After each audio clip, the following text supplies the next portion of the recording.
Najib Telma, des actualités uniques, dynamiques et renversantes dans le journal TV.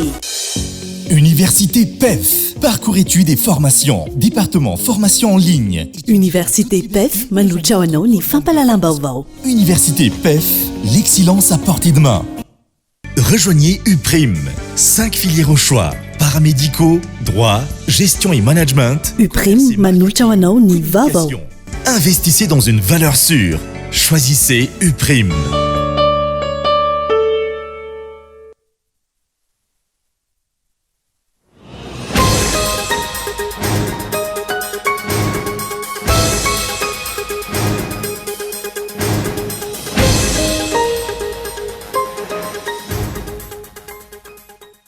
Misa efatra ireo hazandary lavo ampiarinasa ho an'ny fari-piadidiny nisy hazandary mari-pirenena ao Majanga ny taona 2024 hatramin'ny fiandohan'ny taona 2024. Izy ireo izay hianotsaroana manokana tamin'ny tsisy anio itsisy 12 febroary izay anisan'ny daty manatantara amin'ny fahatsiarovana ny daty nahafatesan'ny kolonel Richard Ratsimandrava. Tsy mitombina ny filazan'ny Banque Centrale fa mianina ny fisondrotana ny vitim-piainana eto amintsika amin'izao fotoana izao hoy ny mpahay-toekarena Serge Zavmaovo. Ny fiainan'ny mponina amin'izao fotoana izao izay manapirofo fa midangana hatrany vitim-piainana noho ny tsy fampiny famokarana ato anatiny. Eo amin'ny maresaka iraisam-pirenena kosa indray miroso amin'ny fanaovana fihetsiketsehana hatrany ireo mponina ao Israel manoloana ny fitondrana ankehitriny ary miamafy hatrany izany fihetsiketsehana izany izay midina eny an-dalambe. Takin'izy ireo ny fanaovan'ny fitondrana hapaikady amin'ny fijerena kokoa ireo olona ato Takalinaina. Ny andindiny izay avy hatrany.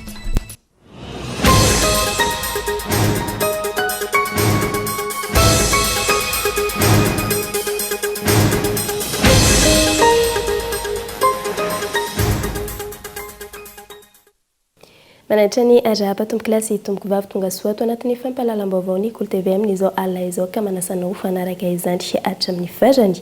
Miisa efatra ireo zandary lavo ampiarinasa tao amin'ny fari-piadidiny zandary mari-pirenena atao Majanga nanomboka ny taona 2024 hatramin'ny fiandohan'ny taona 2024.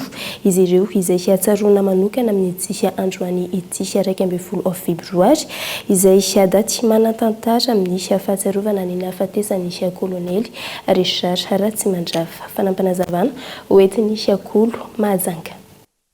12 febroary 2027 12 febroary 2024 feno 9 taona katroka tamin'ity taona 2024 ity ny nahafatesan'ny kolonel Richard Ratsimandrava izay nisy namono teo Ambohijatovy ny aliny 12 febroary raha amonjy fodiny. Ratsahivina dia ny 5 febroary 2027 ny kolonel Richard Ratsimandrava no nomeny ny général Gabriel Ramanantsoa fahefana feno nitondra ny tany sy ny fanjakana ka andro vitsivitsy taoriana izay no nisy namono izy. Nanomboka teo dia nataony zandary mari-pirenena ho fahatsiarovana ny nahafatesany ity andrarezy ny firenena ity isireo zandary lavo teo ampanatanterana ny asany ny andro ny 12 febroary ho an'ny teto Mahajanga nahatratra efatra ireo zandary lavo ampiarinasa tamin'ny taona 2024 sy ny fiandohan'ny taona 2024. Nosozore moa zany natao isa taona fahatsiarovana ireo mahery fo tamin'ny gendarmerie zay lavo ampiarinasa ary nosantandrina azy moa ny général brigade Ratsimandrava zay iarahantsika nahita zany ny fomba nahafatesana azy le nisy namono miaraka tamin'ny garde corps ny anankiroa zay fanazavana teo ary tsy vitan'izay ihany fa misy koa ireo zandary ampiarinasa raha tataon'ny fari-piadidiny Majanga zany nisy efatra n'izy ireo teo zany. Dia nisy anankiray farany lieutenant Tanamaeva Tanàna io fahatsiarovana sy fanomezana aina ireo zandary mba hanao ny asany bebe kokoa satria efa nisafidy zay ary nivoaka sy ny fanana ary tandrony fitaovan-tanindrazana dia hoentina ampiseho amin'ny mpiara-miasa indrindra fa nivoaka fa ny gendarmerie dia voninahitra hanao ny asany akitsy-po ary raha ilaina dia nomeny ihany mihitsy amin'ny fitiavana ny tanindrazana. Ny fianakaviana zay lavo ampiarinasa moa hitantsika fa misy centre orphelinat zay efa naorina zany ary Vonimama zay efa mitritra any amin'ny 20 amin'izao ireo ankizy taizainao.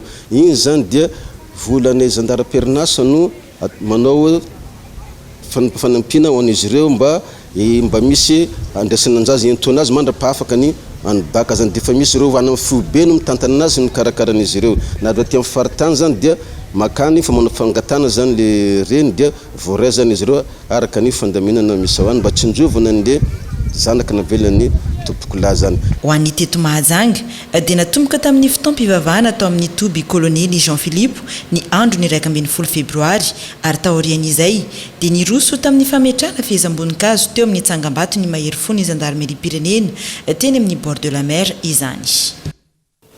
Rakinina tsitsika atao anatin'ny lohatenim-baovao teo fa tsy mitombona nisy filazany nisy Banque Centrale fa miamiana nisy fisondrotana nisy vidim-piainana eto amintsika amin'izao fa hoy nisy Pay Toekarena Serge Zafimahova ary siamana profizanty nisy fiainan'ny mponina amin'izao ny tsy fampiny nisy famokarana ato anatiny mofo no mahatonga izay fiakarany vidim-piainana izay raha nisy fanazavany hatrany fanajajina hoetiny Henri Florian. Tsy marina ny filazany Banque Centrale fa voafehy ny fisondrotry ny vidim-piainana eto amintsika raha ny nambarany Pay Toekarena Serge Zafimahova raha ny teo aloha mandidina ny 12 isanjato ny fiakarany vidim-piainana eto amintsika ary miefa nitombo hatrany io taremarika io raha ny zava-misy ankehitriny no jerena sy ny zava-misy iainan'ny mponina amin'izao fotoana izao raha ny nambaran'ity Pay Toekarena ty hatrany tsy ampy ny famokarana anatiny mahatonga io fidangany vidim-piainana io raha ny fanazavany. Raha resitsika fotsy zao vidim-bary eninjato sy 3 arivo eo zao ariary ny vidim-bary zany hoe miakatra be zany ny vidim-bary ka tsy haiko tsara hoe bazinina moa zany ty resahan'ny Banque Centrale no hoe mampiena n'le hoe midina ny fiakaran'ny vidinetana amin'ny akapobeany ny zamanokana zany miteny hoe ny olana lehibe misy eny amin'izao fotoana le sehatry ny famokarana zany voatsakatsakana hitatsika zao hoe le fanapa-kevitry ny aty amin'ny resaka angovo hoe ho ampidinina reo polisy anjato fampiasana solika zany hoe misy fetraikany zany aty amin'ny famokarana de mety tombo mihitsy koa zany ny olona tsanasa ao anatin'izay nidikan'izay le hoe vidim-piainana nidina zany tsy de hitako tsara hoe ahoana moa napidina le vidim-piainana nefa tsika tsy mahady le famokarana ary tsy mandeha araky ny tokony ho izy izay daholo zany mametra-panontaniana zany an'le fomba fanaovana kajy amin'io ataontsika hoe fiakarana na fidinana ny vidim-piainana eto a Madagasikara. Raha ny fanazavana trany ny fampitomboana ny fambokarana anatiny sy ny fijerevana ny fanalefahana ny vidin'ny kojakoja ilain'ny mponina amin'ny fiainana andavanandro no tokony masoa ny fanjakana amin'izao fotoana izao raha tiana ny ampiena ny tahany fantrany ny malagasy izay mitotongana ankehitriny. Vaovao mahakasika izay sosialim-bahoaka izay mitaraina no nisy tsy fahampiana ny ankamaroan'ny malagasy amin'izao ary maro ny tsy manantena intsony ireo fampanantenana izay ataon'ny mpitondra ankehitriny tsy misy fampandrosoana azo antenana intsony ihany koa fa hoy izy ireo raha izay 10 taona lasa izay no jerevana fanampanazavana. Miamvarina makany amin'ny fahantrana hatrany ny vahoaka malagasy namara aza ireo fampanantenana izay nataon'ny Andrajoel sarotra mivoaka malagasy ny anantena fahafahana amin'ny fahasarotam-piainana ao anatin'ny 100 andro nampanantenana ankehitriny hoy ireo olom-pirenena. Le izy nge fahita hoe hatry ela aloha hatramin'ny ela dia tsy dia hitako loatra hoe milamina zany fa sahirakirany eo fa betsabetsaka ihany aloha tena hitako hoe sahirany ohatra zany hoe misy ny fivoarana hoe misy hoe fisondrotana zany fiainam-bahoaka mety io zay fa ohatra hoe le ohatran'le teo ihany dia eo ihany eo zay zany. Raha sosialy zany zao tena mbola ao anatin'ny fahasahiranana mihitsy ny olona biribe zavatra nampanantenain'ny polony ohatra amin'izao mbola tsy hitako hoe ahoana tsy mitombony zany fa rediredy zany ka io koa manana fahatsana 4 taona rehefa nisy olona biribe mandingitra fa le izy tokony hoe mandeha tsikelikely dia amin'izay mandeha tsikelikely zay tokony efa hita taratra hoe nasarotra raha le hoe hitondra le mpampandrosoana tokony efa hita taratra hoe mba misy kely ihany fa raha ny fahitako aloha tsisy. Nanamafy ny teo anivon'ny fikambanana KF na ny kristiana sy ny firenena androany fa ho sarotra ho amin'ny mpitondra fanjakana ny amahan'ny olona amin'ny firenena izay efa mitotongana amin'izao fotoana raha tsy misy ny paikady mazava sy ny tolo-tanana avy amin'ireo fikambanana. tsy vita amin'ny fitondrana maefa irery ny fampandrosoana ny firenena. Ilaina amin'ny mpanohatra, ilaina amin'ny fitondrana, miara-mandrositsika satria malagasy eto an-tany repoblika Madagasikara tsika andao hifametanana ho fampandrosoana ny firenena. Mbola lavitrezaka ny fampandrosoana ny firenena raha ny tantaratra amin'izao fotoana izao. Ilaina araka izany ny tolo-tanana avy amin'ireo fikambanana maro samihafa mba hanarenana ny lesika efa nisy. Tolo-tanana izay tsy voatery ary materialy fotsiny ihany fa eo ihany koa ny fanabeazana sy ny fikolokoloana ny saina amam-panahy. Lafim-baovao hafa kosa indray sahirana no nisy afaratsy nisy lalana ireo famponina ao andrefana ankaratra ka manao antsoavo mba hatoky nisy ijerena izany eo ihany koa ny fanentanana izay atao amin'ireo olomanga mba hijery sy andray anjara amin'ny fampivoatrana nisy tany ny avin'izy ireo fanadihadiana hoetiny Gaëtan Andriatsilafo. Isan'ny faritra mamokatra ao Ambohiborina Ambatofotsy andrefana ankaratra saingy olana goavana ny faratsiany lalana hoy ireo zanak'ampelezana avy any an-toerana monina sy miasa eto Antananarivo. Sahirana ny mponina noho lalana ratsy io indrindra amin'ny famoahana ny vokatra. Point noir aux izy amin'ny fitenenana efa misy ny fanombohana an'izany any amin'ny tanànanay amin'izao fotoana izao nefa moa ao anatin'ny fahavaratsika raha malala miady mafy zareo dia izako hoe mahiriza fa zay eto aoriananareo mba hisaka ihany koa anao izay vitanay. Entanina ny rehetra ny zanak'ampelezana rehetrarehetra tsy hoe ny izay fianakaviana ihany fa rehefa avany Ambatofotsy Analamary andrefana ankaratra dia entanina anatevin-darana anao tongotra miara-mamindra sy soroka miara-milanja aminay hoentina mampivoatra ny tanàna. manentana an'ireny olomanga ireny zay mba hatsiaro tena hiaraka sy ifanometanana aminay hanatsarana ny lalana indrindraindrindra fa raha vao vita ny lalana izay dia mino somatoky fahafaran'izay tanàna androso io tanànanay Ambohiborina andrefana ankaratra io. Ankoatra ny fiarabana tratry ny taona nisy ihany koa tamin'ity androany ity ny fivoriana ny raha ireto mpikambana ireto hitadiavana vahaolana mikasika ny lalana sy ny fampivoarana ny tanàna ka iantsona izy ireo izay malala tanàna rehetra. Dia izay lafim-baovao izay tompo kilasy tompo vavy no entsika misentro kely ato anatin'ireto toka-varotra ireto aoriana izay no hiditra amin'ny tapany faharoa fa amin'ny fampahalalam-baovao isika. Dahoary.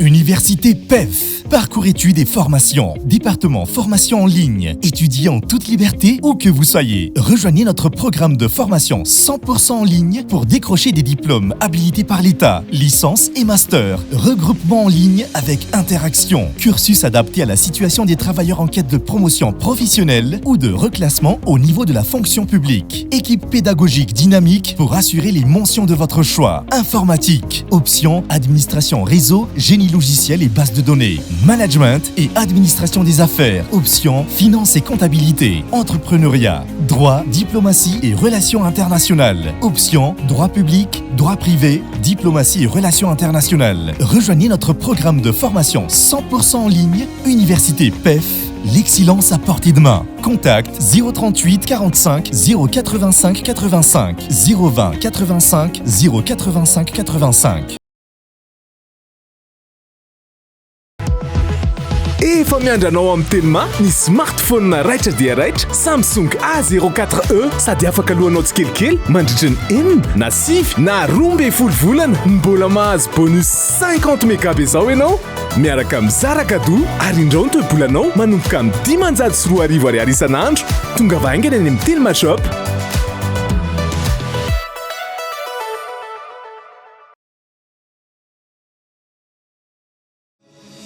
Telma est fière d'accompagner l'UPRIM dans l'accomplissement d'une mission commune pour que chaque étudiant malagasy compte. Baobab Banque Madagascar et l'université UPRIM forment un partenariat solide depuis 9 ans. Ensemble, libérons le potentiel de l'UPRIM. UPRIM a été l'un des pionniers du système éducatif à avoir été convaincu de la solution Envol. Nous nous engageons à maintenir cette collaboration fructueuse et à façonner ensemble un avenir éducatif brillant et sans limite. Tananao Madagascar et UPRIM, main dans la main pour l'éducation de nos jeunes paramédicaux à Madagascar. Ensemble, rallumons la flamme de l'éducation à Madagascar. Vous aussi, décidez d'avancer aux côtés des grands. Rejoignez UPRIM. 5 filières au choix. Paramédicaux, droit, gestion et management, commerce et marketing, communication. Investissez dans une valeur sûre. Choisissez UPRIM.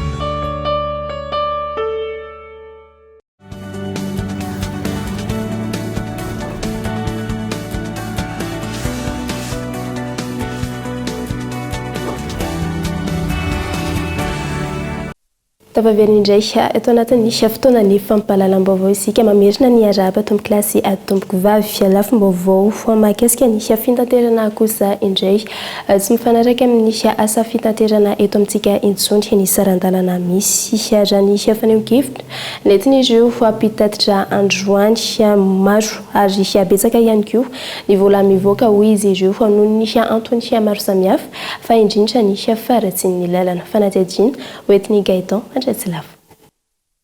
maro ny fandaniana tsy maintsy atao hoy ireo mpitatitra raha naneo ny heviny mikasika ny asa fitaterana eto amintsika tamin'ity androany ity, ny solika, ireo karazana piesy sy ny maro hafa. Ireo fandaniana ireo izay miakatra ihany koa ny vidiny amin'izao fotoana vokatry ny faharatsiany lalana. Ny sarandalana izay hita fa tsy dia mifanaraka intsony amin'ny izy teo ny asa atao ity satria any amin'ilay solika ny tena andaniana bebe kokoa indraindray amin'ny vola azo, eo koa ny piesy isan-karazany, ny pneu, ny piesy fanolo matetika izay ny etaetanay moa zany dia ny anamboarana ny lalana satria ny lalana rehetra moa zany zao dia hita fa tena potika daholo tena mijaly mihitsy mitatitra mitombo ny ora avitana ny dia mitombo arak'izany zany ny solika lany mitombo arak'izany ny fahavizanan'ny mpamily mitombo arak'izany koa ny risque amin'ny accident zany satria miareraka amin'ny mpamily dia arak'izany zany miena avy hatrany koa zany ny vola miditra amin'ilay tompona fiara manao an'ilay asa. Androany ny famotoana ireo mpisehatra rehetra eo amin'ny fitaterana mampitohy Antananarivo sy ny faritra atsinanana. Ilaina ny firaisan-kina sy ny fiarahana tahaka izao raha ny fanazavana hatrany. Le firaisan-kina moa zany no tena tediavina eto satria asa sarotra ilay fitaterana, tsy afaka mandeha rery ny mpikamana tsirairay fa tsy maintsy misy fiarah-miasa na amin'ny mpitantana, ny tompona fiara, ny mpamily indrindra koa ny mpandraray eny amin'ny tombom-piatsonana rehetrarehetra. Ka ny fanamafisana zany ny fiarah-miasa zany, ny fifankatiavana sy ny fahaiza-miasa zany no tena tanjona koa zany eto hoe sika izao dia iray ihany rehefa tsy manao ny asa ny anankiray amintsika dia mandringa ka tsy mandeha le asantsika ka dia mila zany fanentana hoe atao ny asa atao amikitsy koa atao ampitiavana. Nisy ihany koa androany ny fanomezana mari-pakasitrahana ho an'ireo navita be teo amin'ny asa nandritra izay ireo amin'ny 10 taona nitsanganan'ny kooperativa izay.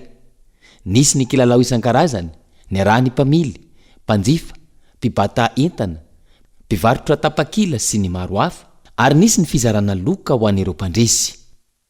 Lafim-baovao hafa kosa indray faritra iray izay ahitana toerana azo tsidihana sy manan-tantara ny ao amin'ny faritra Vakinankaratra ka isan'izany ny ao amin'ny fokontany Antsenakely Ambaramadinika izay toerana manan-tantara sy ahitana ny rano visy mafana ary toerana fandroana no sady fitsaboana ihany koa. Fanadihadiana hoentin'ny Kolo Antsirabe. Anisan'ireo toerana manan-tantara eto Antsirabe ny rano visy ary maro ireo toerana ahitana loharano izany raha eto amin'ny renivohitry ny faritra Vakinankaratra manokana. Toerana iray izay ahitana rano visy mafana ary azo itsaboana no hitondrana ianao amin'ity anio ity dia tsy aiza izany fa eto amin'ny fokontany Antsenakely atao anatin'ny commune Antsirabe ambonivohitra. Eto amin'ity toerana ity no antsoina hoe Ambalamaditra. Raha ny tantara sy ny lovatsofina dia nanangana fonjateto amin'ny mpanjaka Ranavalona voalohany tamin'izany fotoana izany ary nisy miaramila 200 lany toby teto ka lasa Ambalamaditra no anaran'ity tanàna ity. Ny taona 1970 sy 1990 no tonga teto Antsirabe ireo misionera Norvezianina ka nanangana foto-drafitr'asa maro ary anisan'izany teto amin'ity toerana ity ary dia ravan'ny taona ny fanesy izany ka izao hitantsika amin'ny sary aty aoriana izao.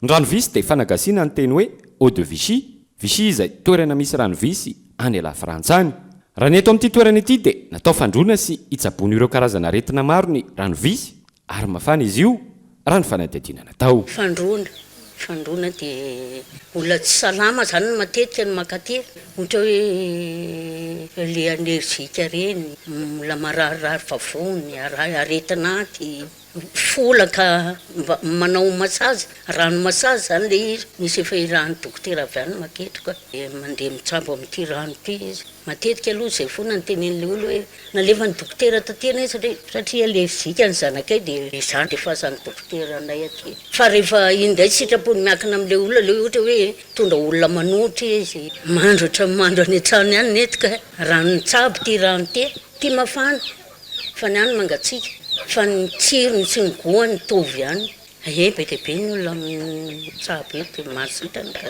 io arakaraka le fahazoton'le olona koa ohatra hoe ohatra ny fanafody ny dokotera ihany hoe mazoty izy mihinana fanafody dia salama dia ohatran'izay ihany koa nefa nataokan'le olona eto hoe tsy indray mandeha ihany ho anao ny makety dia salama fa mila traitement ohatra ny fanafody ny dokotera le izy ohatra hoe marary folaka zany le olona dia mba mandeha aloha intelo manesy intelo ao anatin'ny herinandro.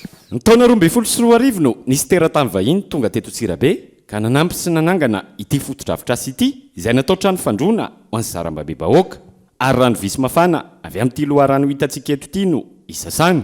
Manomboka vitsy ireo olona tonga eto ho iatrany ny tompon'andraikitra eto amin'ity toerana ity noho ny faratsiny ny fotodrafitrasa izay antaonany maro tsy nasipana-vaozana. Tamin'ny 2012 ty nisokatra trano saseny teto tamin'izay fa ty izy efa navozana fitambarana vazaha izy zany anarale vazaha le namboatra anazy na navoana ny tena nanaovana an'ity manko dia ho an'ny olona le mba te idio zany fa tsy ampy vola arivo isan'ny olona no mandreto fa taloha izy ny 500 dia 700. Araka izany dia anisan'ny ireo toerana manantantara sy azo hitsabony ity toerana eto amin'ny fokotany an-tsena kely izay antsoina hoe Ambalamaditra eto Tsirabe ity.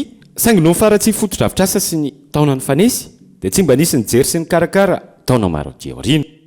Fa vaovao avy any amin'ny faritra izay hatrany tsy mbola voafisy ny mpanjono antsokosoko eto amintsika izay mitaiky fametrahana paikady matotra raha nisy fanazavana ireo fa mpanjono antsokosoko eto amintsika izay efa ao anatina tambazotra matanjaka raha nisy fanazavana hatrany fanampanazavana hoenty nisy akolo antsiranana. Tsy mbola voafehy ary tsy mitsaha mitombo ireo mpanjono antsokosoko eto amintsika tato agnatiny 2 taona. Porofo mitoka mitendany ny fahatrarana ireo 184 mpanjono dingadingana tsy ara-dalàna tao amin'ny faridranomasiny ny Seychelles. Efa misy amin'izy ireo ny mpamirikeloka ka atao fanadidina lalina afantarana ireo tambazotra mpanjono antsokosoko ity. Misy zany dia fanitelony zao no misy zao atranga zao tamin'ny voalohany ny taona lasa dia manodidina ny 430 eo ireo mpanjonontsika izay tratran'ny zareo tany Seychelles. Ny faharoa mbola tamin'ny taona lasa ihany dia manodidina ny 450 eo zareo. Dia tamin'ny voalohan'ity taona ity paramparan'ny volana janoary teo dia iarahantsika mahafantatra ny zavatra misy fa dia tafakatra 420 misy an'ireo olonareo zay tratran-tany zay ny tratra fa ny olona zay nandositra kosa zay mbola tadiavintsika amin'izao fotoana zao dia mbola anjatony mahery sambo anakenina no tratrandry zareo Seychellois fa mbola misy sambo hafa zany zay nandositra ty zay misy ny efatratra misy any koa no mbola eo andalam-pikaroana. Misy ny tambazotra ny mpanjono tsy ara-dalàna eto amintsika. Misy raha teo ny atidoha niketrika izay. Raha ny zavatra misy zany dia mpanjono dingadingana na concombre de mer ireo olonareo ary misy ny olona zay mampiasa vola ao anatin'izany maniraka an'ireo olonareo andeha ankany ary mandray an'ilay vokatra rehefa avy eo ary mazava ho azy manondrana an'ilay vokatra rehefa avy eo zay mihitsy ny mahatonga antsika misy an'ilay fanadihadiana hitambarana na ilay enquête mixte amin'izao fotoana zao izay hitambara ny ireo manam-pahefana maro samihafa ao anatin'izany ary ny tanjona dia afahantsika hamongotra ifotony mihitsy ilay tambajotra izay manao an'izao asa ratsy zao zany. Ninninona ny zavatra ho resahana dia infraction izany zany hoe zany mandeha any anaty tanin'olona any zany a dia tsy azo ekena ary sanatriny resaka lasa ambisidisadisa eo amin'ny firenena roa tompony. Efa eo am-pelatany ny fitsarana ny raharaha mikasika ity fanjonoana antsokosoko ity. Eo amin'ny maresaka iraisam-pirenena kosa indray miroso amin'ny fanaovana fihetsiketsehana ireo hoamponina ao Israely manohitra ny fitondrana ankehitriny ary miamafy hatrany izany fihetsiketsehana izany takin'izy ireo moa ny fametrahany ny fitondrana pakiaty mba hijerevana misy kokoa ireo olona nalaina ankeriny. Fanampanazavana eo amin'ny satriny France 24. Mitoetra ny fihetsiketsehana ataon'ireo mponina ao Israel amin'izao manohitra ny pakiaty apetraky ny fitondrana amin'ny ady misy amin'ity firenena ity sy ny Gaza. Raha ny fitakiana ireo mponina tokony hojerena kokoa ny fanavotana ireo olona natao takamonaina izay tsy ataon'izao fitondrana izao izy ireo izay tsy manana eritreritra fa tsy ny ady ihany. Efa misy moa ny toerana anatokana atserovana ireo olona natao takamonaina ireo. Ka eo amin'ity toerana ity no manao fihetsiketsehana ireo mponina any an-toerana. Ny hijanona amin'ny fitondrana ihany no mamaika ny fitondrana raha ny fanazavana. Ka notsipahany ny praiminisitra israeliana ny fangatahana fampitsarana aty nataon'ny Hamas. Ka ny fampitsorana atsikelikely ireo atakamonaina no tampony ny fanekena izany saingy izao notsipahana izao. Dia izay indray tompo kilasy tompo vavy no azonay natolotra taminao tamin'ity alina intsy angatrahanay anao tany tokantrano tany nanaraka izany hatramin'ny farany. Feno matoboko.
Rejoignez UPRIM. 5 filières au choix. Paramédicaux, droit, gestion et management. UPRIM nanolotra ho anao teo ny fampalalam-baovao. Investissez dans une valeur sûre. Choisissez UPRIM. Université PEF. Parcours études et formations. Département formation en ligne. Université PEF nanolotra ho anao teo ny fampalalam-baovao. Université PEF. L'excellence à portée de main. J'ai Batelma, des actualités uniques, dynamiques et renversantes dans le journal TV.